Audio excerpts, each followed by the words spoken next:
This is not a normal winter storm. A dangerous system is locked in, and in less than 24 hours, crippling ice will begin slamming the south as heavy snow rapidly spreads across many states this weekend, with more than 150 million people that could be impacted. This could be one of the worst winter storms in many years for the south. In some areas, 1 to 2 inches of ice, power outages, and record-breaking cold may combine into a catastrophic, life-threatening setup.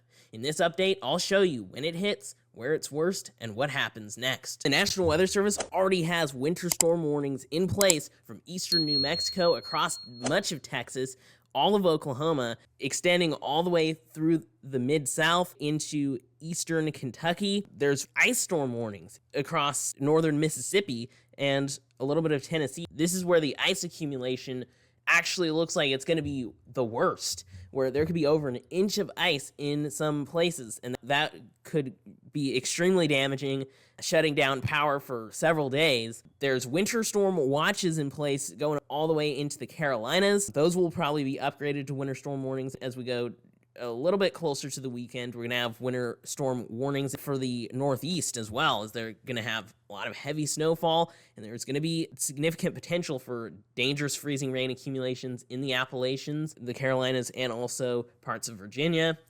But then the other story on top of this is going to be the extremely cold air. We have cold weather advisories all the way from Montana down into the Gulf Coast of Louisiana. They also extend cold weather advisories in the Northeast. But there's extreme cold warnings in place up there in the northern plains and the upper Midwest, where temperatures are going to be really cold, really right now and over the next few days. But then once it hits the south is where it's more dangerous because of the effects of this winter storm. Now, here's a look at the future radar showing the progression of this winter storm starting around Friday evening to Friday night. Freezing rain appears across parts of northern Texas, southern Oklahoma, and also parts of Arkansas, with moderate to heavy snow that starts up in Kansas and Oklahoma.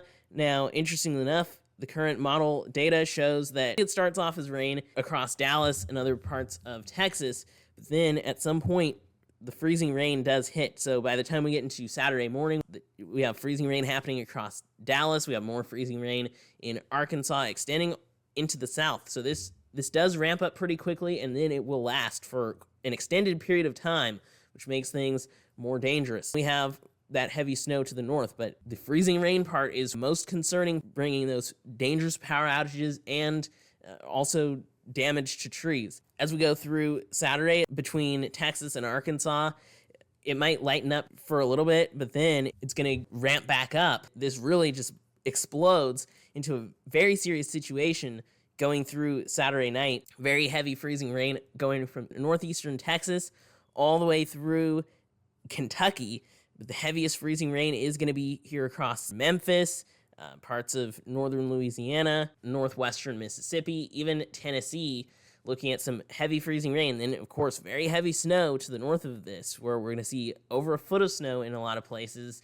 But then we have a couple things going on. There's actually warm air that tries to push further north, so we could have rain in parts of Tennessee instead of freezing rain, which could actually be a good thing in one way, as it cuts down on some of the freezing rain potential in some areas of the south. But then it could make things worse, especially in the Appalachians, and east of the Appalachians could bring in more freezing rain as we go into Sunday morning. It's still going. Finally, it stopped in Texas and in the southern plains. It stopped. But then we have to deal with the very cold temperatures coming in behind it. If there's any power outages, conditions could become pretty unsafe very quickly. And then Sunday morning into Sunday afternoon, we have heavy freezing rain across the Appalachians and Virginia, North Carolina, and then it keeps going. Just east of the Appalachians, we have this cold air at the surface that keeps this freezing rain falling across Virginia and North Carolina, east of the Appalachians, but areas further north looking at some pretty heavy snowfall as we go through Sunday evening. Then finally, by Monday morning, the storm system is really out of all of these affected areas. Then what replaces it is some very cold temperatures. As you can see here, this is the temperature anomaly map just showing all that Arctic air really surging in over the next couple days. But then behind our winter storm, it gets really cold down there across the south, and that cold air just hangs around there for several days. And there's even the potential for another winter storm late next week, going towards the very end of January. There is the potential for another winter storm and an associated Arctic blast. But this winter storm that's going to be happening over the next several days, the National Weather Service is talking about a widespread heavy snow and damaging ice event expected from Friday through Monday. A high impact and far-reaching winter storm that's going to affect over 160 million Americans, with widespread heavy snow, sleet, and freezing rain going from the southern Rockies all the way to New England. 4 days of extreme weather. And then extremely cold air will follow, which will prolong the dangerous impacts, keeping that ice there, keeping the snow there, and also creating a very hazardous winter situation. There's widespread heavy snow likely. There could be over 12 inches of snow across the Ohio Valley, Mid-Atlantic, and Northeast, with widespread travel disruptions expected. But the big thing is, again, going to be this catastrophic ice accumulation. There's widespread freezing rain and sleet expected south of the primary snow axis. That's going to be affecting parts of the southern plains, the lower Mississippi Valley, the Tennessee Valley, the southeast, and southern Virginia. These are a lot of places being affected. And there could be locally catastrophic ice accumulations that could cause long-duration power outages and extensive tree damage, and extremely dangerous or impossible travel conditions. There's also extended impacts because in the wake of the storm, communities from the southern plains to the northeast will contend with bitterly cold temperatures and dangerously cold wind chills. Preparations should be completed as soon as possible, and forecasts closely monitored for updates, because this is a big deal and it could cause a lot of impacts. This map that they have right here showing the most likely winter hazard type, if you're in the blue, you're looking at mostly snow, if not all snow. The red is going to be that freezing rain. So if you're in northeastern Texas, all the way across much of the South, Tennessee, even northern Georgia, the Carolinas, Virginia, all of this red area is looking at freezing rain and dangerous ice accumulation being the primary hazard. Here's a look at the expected amount of ice. These ice totals are very extreme. This looks like really bad. This is going to be going for a while, which allows this heavy freezing rain to add up very quickly. Dallas could be looking at around a half inch of ice accumulation. That's very likely to knock out power and cause tree damage, along with dangerous road conditions. Further south, like Austin, only looking at a 1/4 inch of ice. San Antonio, less than 1/10 of an inch. The further south you go, the less severe the icing looks, but a lot of this northern and central part of Texas is looking at a 1/2 inch or more of ice. Eastern Texas is where it could be as much as an inch of ice in some areas. Now, the worst area is going to be, there's 2 areas of dangerous icing. So one is going to be right here across the south, and then another is going to be in the southern Appalachians, or just east of the southern Appalachians, where you have cold air being blocked at the surface. Across northern Louisiana, we're looking at over an inch of ice accumulation expected through Sunday evening, which by Sunday evening it should be out of there. So this is pretty much the total ice accumulation expected by the National Weather Service. There's some models that were showing more. There's some models that are showing less, but this is the official forecast showing over an inch of ice accumulating here across northern Louisiana, very far southeastern Arkansas, but especially northern Mississippi, looking at over an inch of ice accumulation. Some localized amounts could be over 1 1/4 inches of ice. Like, I've never seen a National Weather Service forecast showing this much ice accumulation. Now, also, Tennessee is also looking at severe icing, 3/4 of an inch for Nashville. That's also going to be very serious. And then it could extend even into southern parts of Kentucky, looking at 1/4 to a 1/2 inch of ice accumulation. Now, also, western North Carolina, northeastern Georgia, extreme northwestern South Carolina could be looking at localized accumulations up to almost 3/4 to an inch of freezing rain accumulation. Atlanta could be looking at a 1/4 inch. Areas just to the north looking at a little more. Greenville, South Carolina, looking at over a 1/2 inch of ice. Charlotte, North Carolina, looking at 4/10 of an inch of ice accumulation, that's going to be very serious there as well. Over a half inch possible in some parts of Virginia. So this is bringing a huge area of very significant icing accumulations. Fortunately, Alabama and parts of Mississippi a bit further south, because of that warm air surging, that's going to make things a bit better for them. Before, some of the models were showing icing down here in this region. Fortunately, down here, there's going to be less. But then that shifts the worst conditions a bit further north, and then interacting with the terrain in the mid-Atlantic region, east of the Appalachians, that makes things more of a problem there as well. So yeah, if you're in any of these affected areas, just make sure that you are prepared for this. Make sure you have that extra food, water, backup power, all of that. Travel is not recommended during this because of the extremely dangerous road conditions. And also, because of those cold temperatures, make sure that your pipes are protected, because these temperatures are going to be dropping pretty quickly behind this storm. Even during the storm, temperatures are going to be in the 20s, even the teens in some locations. But behind it, temperatures could get down into the single digits in the south, with feels like temperatures that feel even colder, but definitely temperatures well below freezing in the south. Now, this ice storm is pretty extreme, and the worst area, it looks like it's going to be parts of northern Mississippi. This could be one of the worst ice storms in many years, but it's not expected to be as extreme as the worst ice storm ever recorded in the South, which is the Delta ice storm in 1994, where there were some areas that saw as much as 6 inches of ice accumulation.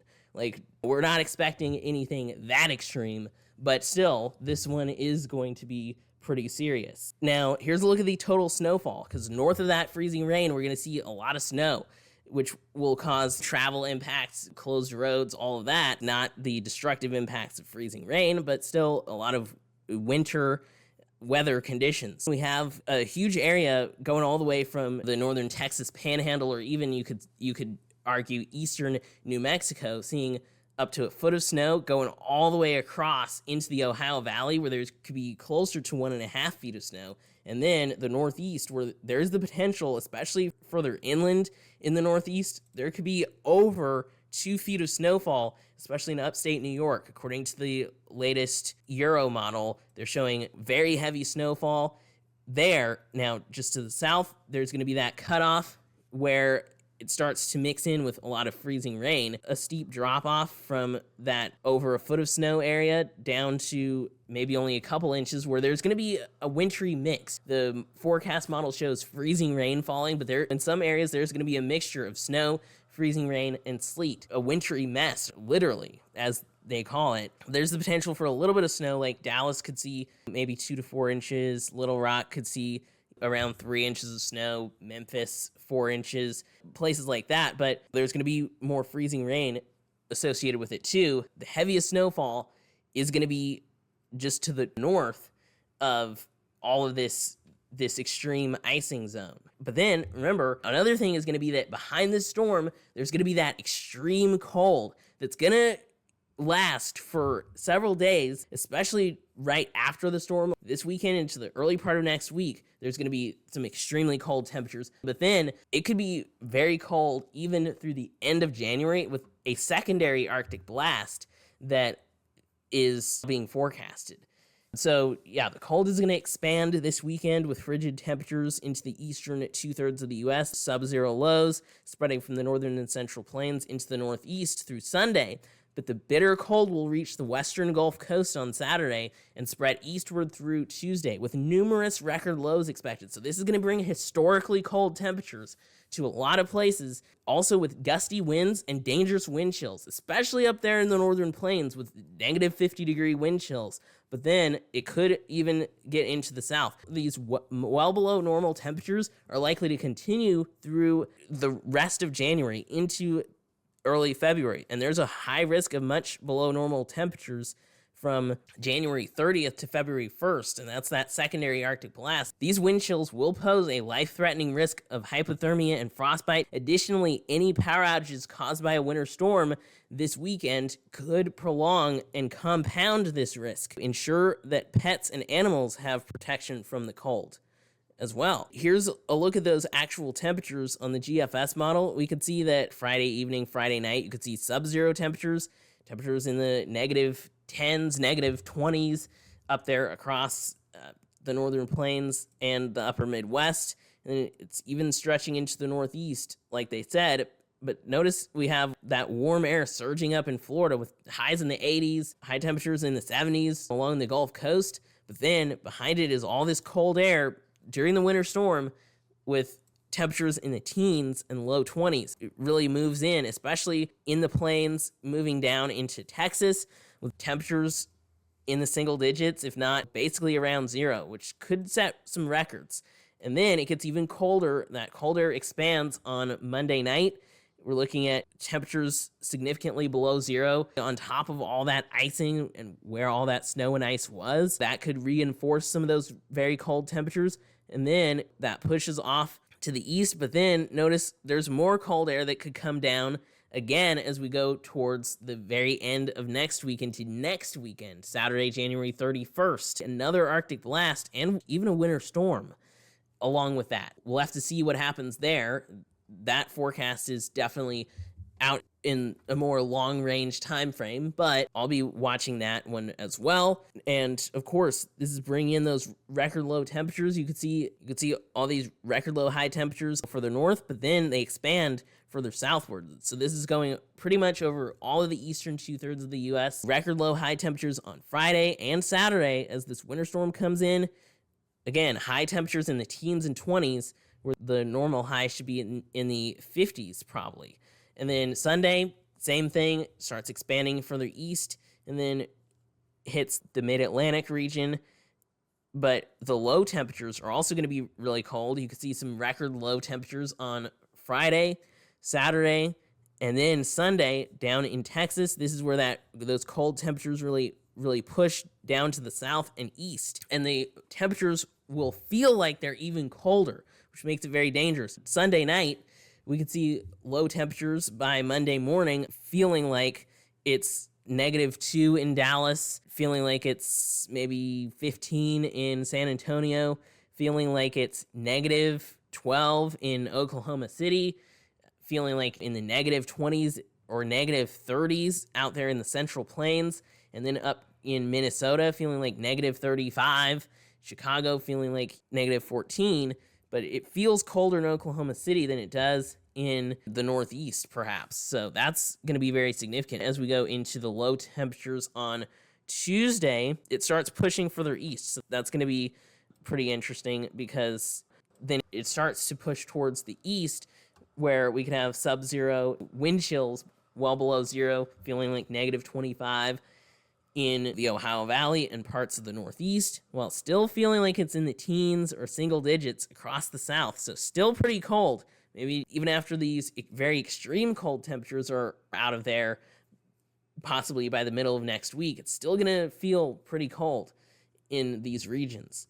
So definitely a very intense winter storm that's expected, plus these very cold Arctic temperatures. Thanks for watching. If you liked this video, please be sure to hit that like button if you haven't already, share the video, and make sure that you hit that subscribe button and turn on notifications for more weather updates. Thanks for watching. Extreme Weather Zone, out.